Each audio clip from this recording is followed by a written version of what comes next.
آج کی میری تقریر کا موضوع ہے صلاح، رہنمائی اور ہدایت کا راستہ۔ صلاح کا جب ترجمہ کوئی انگریزی میں کرتا ہے تو اکثر اس کا ترجمہ کرتے ہیں پریئر، اور جب ہم اس کے معنی دیکھتے ہیں آکسفورڈ ڈکشنری میں، پریئر کے معنی ہے to beseech, to ask for help, کسی سے مدد مانگنا۔ یہ ترجمہ صلاح کا صحیح نہیں ہے۔ جو ہم صلاح کے بعد دعا مانگتے ہیں، the supplication we do، اس کے معنی ہے مدد مانگنا، کیونکہ صلاح میں ہم اللہ سے مدد مانگنے کے علاوہ ہم اس کی تعریف بھی کرتے ہیں، ہم اس کا شکریہ ادا بھی کرتے ہیں اور اللہ سے ہدایت بھی پاتے ہیں۔ اسی لیے ٹو پرے، مدد مانگنا، صلاح کا پورا ترجمہ نہیں ہے اور ہم اس سے صحیح نہیں کہہ سکتے۔ اردو میں جو ہم ترجمہ کرتے ہیں نماز، یہ پرشین لفظ سے آتا ہے، کہتے ہیں بندگی، یہ ترجمہ کافی حد تک صحیح ہے۔ انگریزی ترجمہ پریئر سے اور صحیح، اور انگریزی میں صلاح کو پسند کرتا ہوں کہنے کے لیے پروگرامنگ، یا عام زبان میں کہیں گے برین واشنگ، دماغ کی صفائی کرنا۔ لیکن کوئی اگر کہیں گا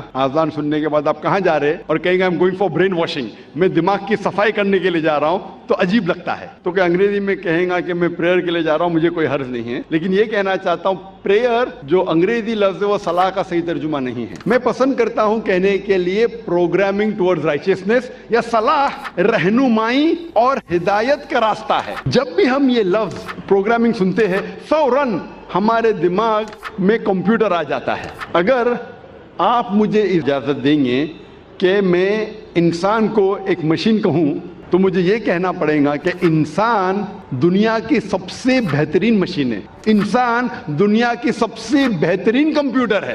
اور اکثر یہ عام ہے کہ جب ہم صلاح پڑھتے ہیں اکثر ہمارا ذہن بھٹکتا ہے، یہ عام بات ہے، یہ کچھ نئی بات نہیں، ہم جانتے ہیں لیکن کئی بار کسی ذکر نہیں کریں گے، لیکن ہم سب جانتے ہیں کہ اکثر جب ہم صلاح پڑھتے ہیں تو ہمارا ذہن بھٹکتا ہے۔ اگر کوئی طالب علم کوئی امتحان کا پیپر دینے کے بعد جب صلاح پڑھ رہا ہے تو صلاح میں وہ سوچیں گا سوال نمبر 2 کا جواب میں نے ایسے کیوں دیا، اگر ویسے دیتا تھا تو اچھا ہوتا۔ وہ عورت سوچیں گی کہ میرے شوہر کے لیے آج میں کیا پکاؤں، چکن بریانی یا مٹن پلاؤ۔ یہ صلاح میں ہی سب ہمیں خیال آتا ہے۔ تو صلاح میں ہمارا ذہن بھٹکتے رہتا ہے، اور یہ عام بات بھٹکنا چاہیے نہیں لیکن بھٹکتا ہے۔ کیوں؟ کیونکہ اکثر ہم مسلمان 80% سے زیادہ مسلمان ہم عربی نہیں جانتے، اور جب ہم صلاح میں جو آیتیں پڑھتے ہیں قرآن مجید کی، مثال کے طور پہ سورہ فاتحہ پڑھنا فرض ہے، ہم جب سورہ فاتحہ پڑھتے ہیں ہمیں سورہ فاتحہ اتنے اچھی طریقے سے یاد ہے کہ اگر نیند میں سے ہمیں کوئی اٹھائے گا 2 بجے رات کو اور کہیں گا سورہ فاتحہ پڑھو تو ہم 100 میل کی رفتار پہ پڑھ سکیں گے، کیونکہ ہمارا ذہن جو اللہ سبحانہ تعالیٰ نے ہمیں دیا ہے وہ اتنا پاورفل ہے کہ یہ سورہ فاتحہ ہمارے ذہن کا ایک دم چھوٹا سا حصہ استعمال ہوتا ہے، باقی ہمارا ذہن خالی ہے۔ An empty brain is a devil's workshop، یہ انگریزی میں کہاوت ہے کہ خالی دماغ شیطان کا کارخانہ ہے، اور سائنٹیفکلی ہمارا دماغ خالی کبھی رہ ہی نہیں سکتا، یہ سائنس کے تو کیا کرتا ہے دماغ بھٹکتا ہے۔